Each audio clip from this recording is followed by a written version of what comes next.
Hello guys, welcome back to IGNOU academy. IGNOU academy में आपका फिर से स्वागत है। तो हम लोग कवर अप करेंगे आज बी एस ओ सी जिसको बोला जाता है कि sociology, introduction to sociology 131। B S O C, बहुत सारे लोग हैं जो बी एस ओ सी को लेकर टेंशन में है। तो बी एस ओ सी 131 को लेकर टेंशन वाली बात नहीं है, क्योंकि हम आ गए क्वेश्चन आंसर्स लेके। ठीक है, क्वेश्चन आंसर्स को पढ़ लीजिएगा, ध्यान से दिमाग में रख के पढ़ना है, ये नहीं कि सिर्फ रट्टा लगाना है। रट्टा नहीं लगाना है, चीजों को एनालाइज करना है अच्छे से, कीवर्ड्स को जानना है कि कौन से कीवर्ड्स के जरिए क्वेश्चन आ सकते हैं। तो उस अगर कीवर्ड्स को आपको जानना मतलब आ गया या फिर एनालाइज करना आ गया, तो आराम से सोशियोलॉजी के कोई भी आंसर्स आप लिख सकते हैं जहां से भी आप क्वेश्चन देते हैं। एग्जामिनर थोड़ा सा वर्ड्स को लेके खेल जाते हैं। ठीक है, इस चीज को ध्यान में रखना है। अगर चैनल में नया तो चैनल को जरूर सब्सक्राइब कर दीजिए, दोस्तों के साथ शेयर कर दीजिए कि फ्री ऑफ लेक्चर्स बी.एस.ओ.सी 131 के आ गए हैं, क्वेश्चन आंसर्स आ गए हैं, तो आप उनको भी सपोर्ट कीजिए और मुझे भी सपोर्ट कीजिए, है ना। तो सब्सक्राइब जरूर कर दीजिएगा और कमेंट में जरूर बताना है, वीडियो पसंद आए तो लाइक जरूर करिएगा। चलिए बढ़ते हैं आगे बिना लेट किए हुए। फर्स्ट क्वेश्चन, ये 2020 मार्क्स के क्वेश्चन है, कुछ शॉर्ट नोट्स भी मैं कराऊंगा, ठीक है, ध्यान में रखना है। What do you understand by the term ethnocentrism, explain with examples. तो एथनोसेंट्रिज्म क्या है, एग्जांपल्स के साथ में आपको बताना है। तो एथनोसेंट्रिज्म के साथ में ये एक कीवर्ड है, इसको ध्यान में रखना है। एथनोसेंट्रिज्म, एथनोसेंट्रिज्म के साथ में रिलेटेड कोई भी आपको क्वेश्चन आ सकता है एग्जाम में, तो आप इस आंसर को मतलब उनके सामने रख सकते हैं या फिर लिख सकते हैं, जैसे कि कहा गया है। ठीक है, और एक चीज मैं बता दूं, प्लेलिस्ट में आपको इसके पार्ट के पहले भी वीडियोस मैंने एक वीडियो और अपलोड किया है, वहां पे मिल जाएगा, और बहुत सारे वीडियोस अपलोड होने वाले हैं, तो बने रहिएगा हमारे साथ में। तो ethnocentrism is the tendency to view one's own culture as the best and to judge other culture according to the standards of one own culture। मतलब क्या है कि बेसिकली कहने का मतलब क्या है, एथनोसेंट्रिज्म वो चीज है जो अपने कल्चर को आप बेस्ट देखोगे, दूसरे कल्चर को बेस्ट नहीं देखोगे, दूसरे कल्चर को छोटा समझोगे आप। ठीक है, the term was introduced by sociologist William Graham Sumner. It is a common feature of social life and can be found in all societies, है ना। ये जो मतलब अपने सोसाइटी को बड़ा देखना, अगर हम अमीर हैं तो देखेंगे हम अमीर हैं, अमीर लोगों के साथ उठना बैठना करेंगे, अरे यार नॉर्मल लोगों के साथ, मिडिल क्लास के साथ क्यों उठना बैठना। ठीक है, ये हर कोई सोसाइटी में आपको देखने को मिलेगा। तो ये एथनोसेंट्रिज्म, इसको किसने प्रोड्यूस मतलब किसने कॉइन किया था इस टर्म को, विलियम ग्राहम समनर। ठीक है, तो ये देखो जो मैंने हाईलाइटेड वर्ड किए गए हैं, ये आपको दिमाग में रखने के लिए कि आप इस चीज को देखोगे तो आपको पूरी पैराग्राफ याद आ जाएगी, समझ में आ जाएगी। Every society has its own customs, tradition, beliefs and language and way of life. ठीक है, हर एक सोसाइटी का अलग अलग कस्टम, ट्रेडिशन, बिलीफ, लैंग्वेज होता है। People often become attach to this cultural practices and may think their own culture is superior to others. तो आदमी क्या होता है, इस ढांचे में बह जाता है, इस कल्चरल प्रैक्टिस में अपने आप को ढा लेता है और समझता है कि हमारा ही जो कल्चर है वो सुपीरियर है और दूसरे का कल्चर सुपीरियर नहीं है। When they evaluate other cultures using their own culture values, they show ethnocentric behaviour. तो जब वो अपने अपने हिसाब से अपने कल्चर को तुलना करता है किसी दूसरे के साथ में, तो इस चीज को, जो ये जो बिहेवियर है कि दूसरे को छोटा करना, हमको अपने आप को बड़ा दिखाना, हमारा कल्चर को वैल्यू ज्यादा देना, दूसरे कल्चर को मतलब वैल्यू नहीं देना, इस चीज को, इस बिहेवियर को हम एथनोसेंट्रिक बिहेवियर कहते हैं। ठीक है, तो होप आपको समझ में आ गया होगा एथनोसेंट्रिज्म क्या है। तो एथनोसेंट्रिक, देखिए क्वेश्चन से ही हमको आधा चैप्टर कवर हो जाता है। ठीक है, तो जैसे एथनोसेंट्रिज्म का मतलब क्या है, ये एथनोसेंट्रिज्म का मतलब है। ठीक है, तो होप आपको समझ में आ रहा होगा। ठीक है, तो मैं ज्यादातर आपको इंग्लिश में ही बताऊंगा, जहां पे आपको जरूरत होगा वहीं पे मैं बाइलिंगुअल कराऊंगा, क्योंकि आंसर आपको जो है आपको इंग्लिश में ही लिखने हैं। ठीक है, जो भी लोग सोशियोलॉजी पढ़ेंगे या फिर पढ़ रहे हैं वो प्लीज ज्वाइन हो जाइए आके, और जो लोग देख रहे हैं, नए देख रहे हैं, प्लीज सब्सक्राइब का बटन जरूर दबा दीजिए। बहुत ज्यादा हमें सपोर्ट मिलता है, बहुत ज्यादा हमें एनर्जी मिलता है, एक्सपेक्टर है कह सकते हैं हम लोग तो। ठीक है, और प्लीज आप अपने दोस्तों के साथ शेयर कर दीजिए जो लोग सोशियोलॉजी के लेक्चर्स के लिए वेट कर रहे हैं। ठीक है, फॉर एग्जाम्पल, हम एग्जाम्पल के तौर पर देखेंगे, अ पर्सन में believe that the food, dress or language of their community is better than that of other communities. In India, people from different regions sometimes consider their own customs and traditions superior to those of other regions. Similarly, during the colonial period, many Europeans believed that their culture was more advanced than the cultures of Asia and Africa. ठीक है, तो example के तौर पर बता सकते हैं कि कॉलोनियल पीरियड के समय यूरोपियन समझते थे कि हमारा जो, उनका जो कल्चर है वो सबसे एडवांस्ड है, हमारा जो कल्चर है वो कम है, छोटा है एशिया और अफ्रीका का। तो वो बोलते हुए थे 3 गुना लगाम देना पड़ेगा। ठीक है, तो ऐसा है कि समझ सकते हैं आप इस चीज को। चलिए, apart from the joke, ethnocentrism has both positive and negative effects, दोनों के पॉजिटिव नेगेटिव इफेक्ट्स है। On the positive side, it creates a sense of belonging and unity among members of a group. तो एक belonging और एक unity होता है एक ग्रुप के अंदर में, ठीक है, दूसरे ग्रुप के साथ मैच नहीं करना. On the negative side it can lead to prejudice, discrimination and misunderstandings between different cultures. तो दूसरे तरफ क्या है कि डिस्क्रिमिनेशन होता है, प्रेजुडाइज होता है, ठीक है, और दूसरे कल्चर के प्रति मिसअंडरस्टैंडिंग क्रिएट होती है. It may also create conflicts among groups.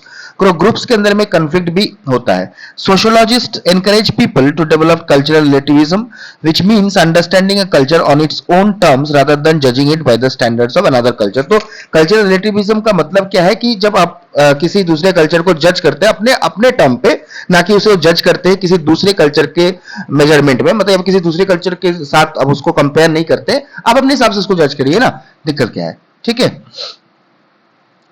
Thus, ethnocentrism is the practice of considering one's own culture as the center and judging other cultures from that viewpoint.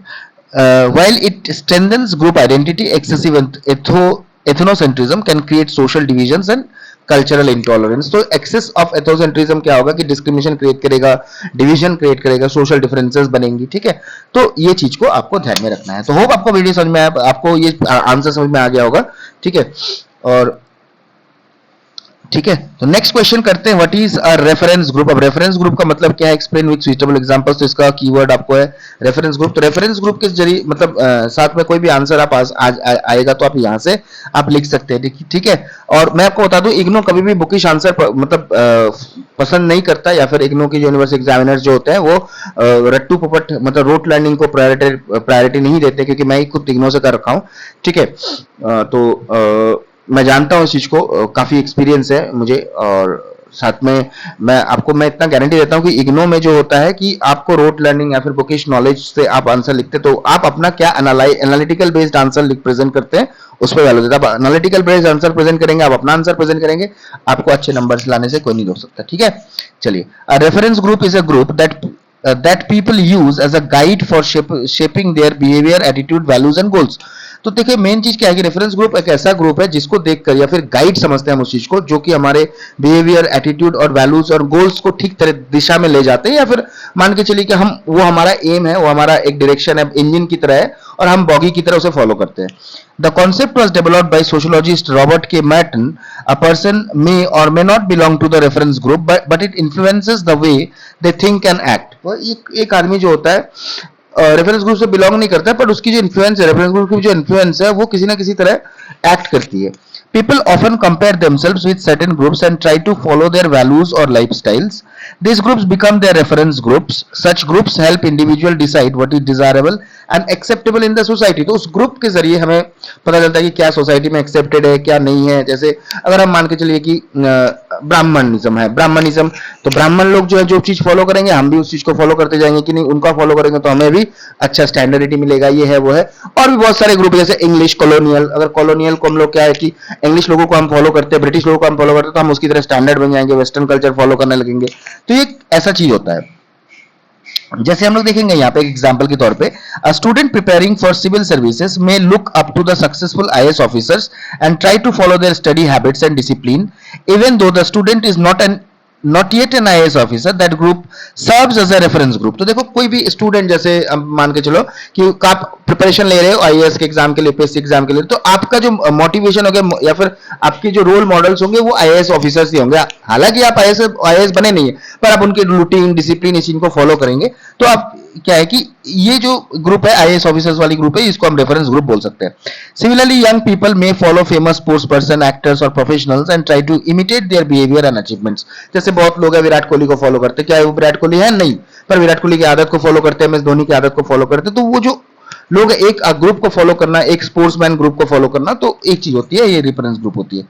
Family can also act as a reference group because it influences a person's value behavior from childhood. Friends, classmates, teachers and professional groups may also become reference groups. तो ये भी reference groups है, अलग अलग लोग, अलग अलग type के लोग हैं. ठीक है, फैमिलीज भी कभी कभी रेफरेंस ग्रुप का काम करती हैं. Reference groups play an important role in socialization. They help people form ambitions, develop their identity and make decisions about education, career and lifestyle. तो रेफरेंस ग्रुप एक बहुत बड़ा इंपॉर्टेंट रोल प्ले करती है आदमी के बिहेवियर और फिर लाइफस्टाइल को शेप करने में, उनके एजुकेशन करियर को बनाने में मदद करती है, डिसीजन लेने में मदद करती है, एम्बिशन है, डेवलप देयर आइडेंटिटी. तो बहुत सारी चीजें हैं. ठीक है, therefore a reference group is a group that influences a person's attitudes, तो रेफरेंस ग्रुप एक ऐसा ग्रुप है जो आदमी के एटीट्यूड को मतलब इन्फ्लुएंस करता है, बिहेवियर, एस्पिरेशंस, वेदर और not the person is actually member of the group. हालांकि वो आदमी उस रेफरेंस ग्रुप का मेंबर है या ना है नहीं मालूम।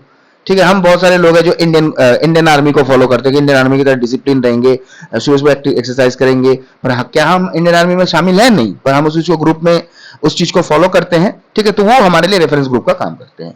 ठीक है, चलिए, होप आपको वीडियो पसंद आ रहा हो। ठीक है, अगर चीजें समझ में आ रही है तो प्लीज लाइक का बटन दबा दीजिए, कमेंट जरूर करिएगा।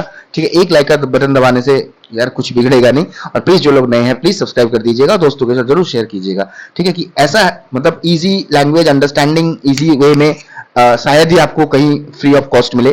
ठीक है, तो मैं आपके लिए इतना मेहनत कर रहा हूं, थोड़ा सा तो यार बनता ही है। चलिए, what is the relationship between status and role? देखिए यहाँ पे कीवर्ड क्या है, स्टेटस एंड रोल। तो स्टेटस एंड रोल के बारे में कोई भी क्वेश्चन बन जाता है तो आप यहां से लिख सकते हैं, discuss. Status and role are closely related concept in sociology. Sociology में एक बहुत ही क्लोज रिलेटेड कॉन्सेप्ट है स्टेटस और role. They help us understand how society is organized and how people behave in different social positions. तो यहाँ पे बोला क्या जाता है कि मतलब यहाँ पे कहने का मतलब क्या है कि यहाँ पे हमें वो आइडिया मिलता है कि सोसाइटी कैसे ऑर्गेनाइज्ड है और सोसाइटी के जो मेंबर्स हैं या फिर जो पीपल्स है वो कैसे बिहेव करते हैं, अलग अलग बिहेवियर कैसे होता है अलग अलग सोशल पोजीशंस में। Status refers to the position a person occupies in the society. तो स्टेटस मतलब क्या है, हम कौन सा स्टेटस मेंटेन कर रहे हैं। ठीक है, जैसे कि मतलब सोसाइटी में हम कौन सा स्टेटस मेंटेन कर रहे हैं, हमारा स्टेटस क्या है, क्या हम स्टूडेंट है, examples of status include student है, टीचर है, पैरेंट है, डॉक्टर है, मैनेजर है, क्या है। Some statuses are given by birth such as age or gender while others are achieved through effort and education। कुछ कुछ स्टेटस जो होता है बाय बर्थ या फिर बाय बर्थ से होता है, जैसे कि एज, जेंडर, ठीक है, फीमेल, मेल, जेंडर क्या है आपका। ठीक है, और कुछ कुछ क्या होता है कि एफर्ट और एजुकेशन से आपको मिलता है स्टेटस। स्टेटस सोसाइटी में हाई स्टेटस हमारी, ठीक है, हाई लोग है मतलब हाई फाई लोग है, ऐसे बात है। तो ये होता है स्टेटस का बात। ठीक है, अब रोल का देखेंगे, क्या है role. Role refers to the duties, responsibilities and behavior expected from a person holding a particular status। अब रोल क्या है, रोल वो चीज है जो किसी आदमी से हम एक्सपेक्ट कर सकते हैं कि उसका रोल क्या होगा, उसकी ड्यूटी क्या होगी, रेस्पॉन्सिबिलिटी क्या होगी स्टेट मतलब सोसाइटी में। ठीक है, जो कि पर्टिकुलर स्टेटस मतलब रखता है। जैसे कि कोई आईएएस ऑफिसर है तो उसका उसका स्टेटस हाई है, आप ऑफिस स्टेटस का आदमी है तो उसकी रोल सोसाइटी में क्या वो मायने रखती है। In simple words, status is a position while role is what a person is expected to do in that position. तो स्टेटस क्या है, वो पोजीशन है, और रोल क्या है, उस स्टेटस में रह के जो पर्सन परफॉर्म कर रहा है अपनी ड्यूटी को उसको बोला जाता है role. The relationship between status and role is very close. ठीक है, अगर आप देखो सोशियोलॉजी एक ऐसा सब्जेक्ट है, आप अगर ध्यान से थोड़ा सा एनालाइज करके पढ़ लोगे ना बेटा तो समझ में आ जाएगा, आप चीजें बहुत आसान हो जाएंगी। तो घबराने वाली कोई बात नहीं, आसानी से कर सकते हो आप, अच्छे नंबर लाने में कोई आपको रोक नहीं सकता। ठीक है, तो इसी वजह से मैं बार बार बोल रहा हूँ आपको, जो भी लोग हैं प्लीज उनको जोड़ दीजिए हमारे साथ में, और फ्री ऑफ लेक्चर जो मिल रहा है यहाँ पे उनको भी लाभ उठाने दीजिए और आप भी लाभ उठाइए। ठीक है, और प्लीज सब्सक्राइब जरूर कर दीजिएगा। चलिए, the relationship between status and role is very close. Every status has one or more roles attached to it.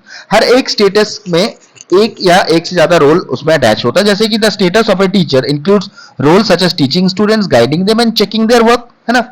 तो एक स्टेटस क्या है सोसाइटी में एक आदमी का, टीचर, जैसे मैं अगर टीचर हूं तो मेरे रोल है आपको गाइड करना, आपको टीच करना और आपका जो कोई प्रॉब्लम होता है उस चीज को सॉल्व करना। ठीक है, तो अलग अलग रोल है मेरे। The status of a parent includes caring for children and meeting their needs, है ना। ये status and role depend on each other. Status without role has no meaning. अगर आप सोसाइटी में आपका स्टेटस है, रोल आपका है नहीं, ड्यूटी है नहीं, क्या फायदा। And a role can not exist without a status. तो दोनों एक दूसरे पर इंटरडिपेंडेंट है, they are interdependent on each other. Society expects people to perform their roles properly so that social life can run smoothly. तो society expect करती है कि जो लोग स्टेटस मेंटेन कर रहे हैं और जो रोल प्ले कर रहे हैं तो वो सही से अपना रोल प्ले करें, ताकि सोसाइटी में चीजें, सोशल लाइफ जो है आदमी का वो स्मूथली चले।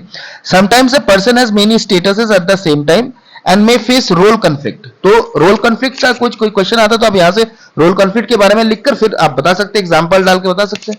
For example, a woman may be both a teacher and a mother.